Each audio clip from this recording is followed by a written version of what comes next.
ni ibintu biba birenze cyane kereka wenda urebye nko mutima wanjye ako birenze nanjye banahabye fuko abantu bakumva bwa mbere turi muri vacances abanyeshuri bari mu biruhuko abantu wenda bavuze ati abenshi barakuza ariko umuntu ukumvishe bwa mbere P-Fla muziki naragute mu muziki blood nose urumva uko nasoye 5 yanjye indirimbo yanjye ya mbere nayisoye 2008 so kora umubare rero kuva 2008 na 2024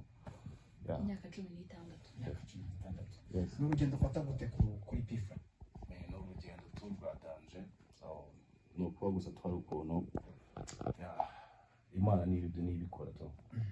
nibikora kurumva up and down twagiye duca muri byinshi cyane music twagiye duca muri byinshi cyane muri myaka 10 na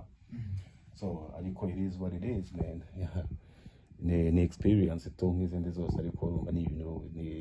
ni dance ntago byaragiye kubitworohera cyane nkuko like right now urumva hari umuntu ubona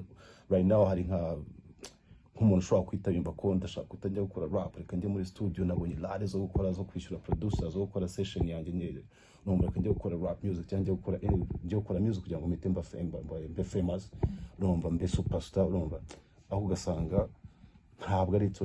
adafite what it takes actually to be a star urumva so right now abantu batangira hari abantu batekereza ko abastar cyane ataratekereza kuri creativity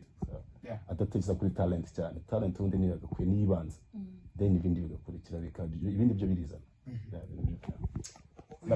na passion kuko nowadays there's a lot of music turi dufite hano hanze gusanga nta kintu nta passion irimo ngo abantu barimo rw'umuziki ya passion kabisa ya nyayo yes kandi niyo iba ituma nyine umuntu agira full package